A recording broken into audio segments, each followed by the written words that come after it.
Today on the podcast, we're talking about a fan favorite, which is Perplexity AI's breaking news in a ton of different areas. We just had the US elections, and Perplexity played a big role. There was a lot of drama going on there. And in addition to that, Perplexity is raising money right now, and their valuation is expected to pass $6 billion. Can they beat Google? Can they fend off ChatGPT? What's going on with this?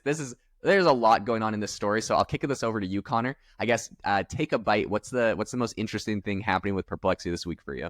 I mean, in a way, the most interesting thing is how is it going to compete with OpenAI's ChatGPT search? Because, Jaeden, as we talk about with all this generative AI intelligence, is that going to be just commoditized and whoever has the best device will win, right? Mm-hmm. Because it's all about a method of delivery.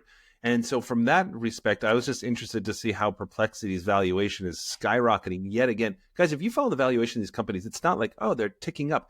This is like it's like 3 times what it was over the summer. I mean, it's sort of outrageous, especially when you consider OpenAI just came out with Search GPT. So first of all, how do they defeat Google? I don't know. Everybody's already on Google, but if there's a much better product out there like Perplexity or like Search GPT, then how does Perplexity compete? Well, I think number one, Perplexity has just, I think, a better interface, right? This is probably driving a lot of the valuation. It's probably just anytime you have a marketplace as big as people who search the internet, you are going to be able to get a huge valuation if you are one of the top, let's call it 4 or 5 players, because let's call it Google Search, ChatGPT Search, Bing. And then I don't know where these other ones figure in terms of DuckDuckGo and things like that. I don't know how big they are. But certainly when you have something like Perplexity, which has a brand new model, which is clearly better than the rest, I think that's huge. So I think that this election thing, which I do want to talk about in a second, Jaeden, I think the interesting thing to me is Perplexity seems to be just on, they already have a great product, and now it's a marketing thing. I think the election thing they did, the election hub, which we'll talk about in a second, was a little bit of a marketing thing. I think that Arvind Srinivas, or whatever the CEO's name, I'm slipping my mind right now, coming out and saying, hey, New York Times, I know you guys are striking. We'll take over the news for you. It just feels like Perplexity needs eyeballs right now. So I think one of the interesting things is the election thing, is also their model and how they're competing. But what about you? How are you seeing this? No, so I think this is really, really fascinating. We're definitely seeing, I think, a shakeup from AI, but I think, like, I'm looking at a bunch of different charts of like where market share actually is, and you are looking at your Perplexity, like, is relatively small as far as the actual market share goes in the industry. So it's not as big as you would like. Google has billions of users, and Perplexity has hundreds of millions. So it's 0.78% of the overall market share, and Google is 91.54%. So overall, it's not even hardly making a dent, it feels like. By the way, guys, if you're not watching us on YouTube, Jaeden is showing some amazing stats. Get on YouTube and see this. Sorry, Jaeden, didn't mean to interrupt. No, go for it. And this is even this 0.78%. That's Perplexity, including a couple others. So it's not even just it. DuckDuckGo, they're doing fine, 0.5%. You have Yahoo somehow hanging in there, and Bing has like 3%. So Google really has this market dominated. And I think when we talk about this story, it seems like a really exciting thing. Perplexity is growing a lot, but compared to other industries and other companies, like, it's not that big. Google really dominates this, but I think there's a lot of room for growth. Now, you talked about the election thing. I thought that was really interesting. So the New York Times was having a strike as far as what was a lot of their employees, and people were complaining like, oh no, they're not going to be covering election news. And the CEO of Perplexity came in and said, don't worry, we're going to we're essentially going to be helping, and we'll create this like election hub instead. And people were complaining because they're like, oh, he's like, hurting the strikers. To be honest, though, I didn't really think it competed much with the New York Times. I think this is more of something that you would see Google do. They kind of have this hub where they have the president, the Senate, the House, all of these like graphics, and they're showing like percentages and which places have reported stuff. And so I think at the end of the day, they're really just trying to compete with Google, and they know this is something that a lot of people are going to go to Google for. And so they're trying to build these tools in. And I think it was probably just a marketing thing to, reply to the New York Times having a strike and say, don't worry, we got you guys covered, which I don't know. It's kind of funny. Right. do these AI tools replace, and this software replace what a lot of journalists or people in other industries are manually doing, you know? Right. Well, yeah. Okay. So that's question one, right? Like, can this do it? I mean, we just saw, gosh, was it Sundar Pichai over at Google that said now they're like a quarter of their code comes from generative AI or something like that. So, right. I mean, that's a very real possibility. Journalism and sort of thinking, where is this work going to come from? What does this do to journalists? Because of course you have to keep a human in the loop, but how many humans in the loop is a very, very big question right now. So that's number one. And then Jaeden, to your other point, when you're sort of saying, well, how does this compete with other things?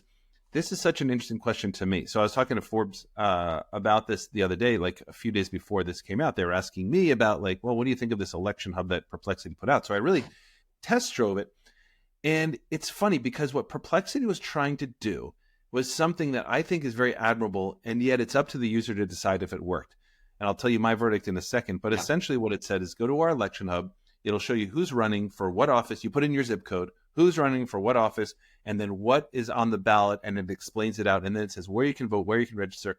So hugely, hugely valuable stuff.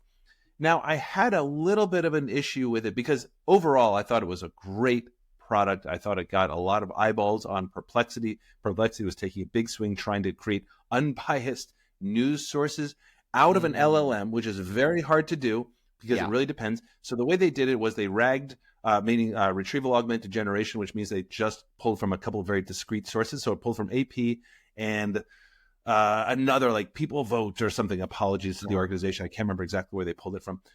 But the idea was that it wouldn't take it from all over the place because if you're grabbing something from Fox News or MSNBC, you're going to get a wildly skewed thing. But even with that, Jaeden, it was tricky because I clicked on Kamala Harris and it gave a lot of her historical achievements and like her place in history, essentially. She's the first person doing this, the first person, and she achieved this.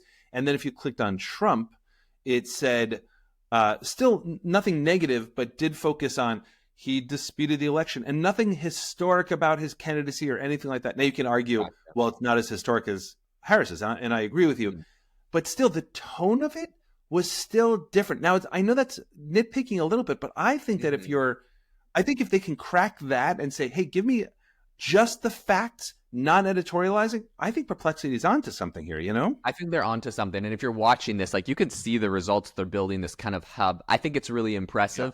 And I think, you know what might be interesting from that is that might actually not be Perplexity's fault, but it's Perplexity's problem. Meaning, good way to say it. Perplexity has to solve this problem, but it's not their fault that it gives those results. Because I had someone recently reading me an article from the Associated Press on the election just before the election was happening, and it had the exact same tone where it was talking about Harris. This will be, this will be monumental because she'll be the first woman president, and Trump, it'll be historic because he'll be the first felon convicted president. And it kind of went down this rabbit hole, and it was like, things may be true, but like obviously when you read that, you're like, it seems quite biased to not just focus on what you choose to highlight matters. Yeah, exactly. Yeah, the issues you choose to highlight matter. So anyways, I think while they're pulling their data from these sources and this is just the data that they're getting, it's gonna feel biased. And if this is the results, for example, if a Republican comes here and is looking up information about Donald Trump and feels like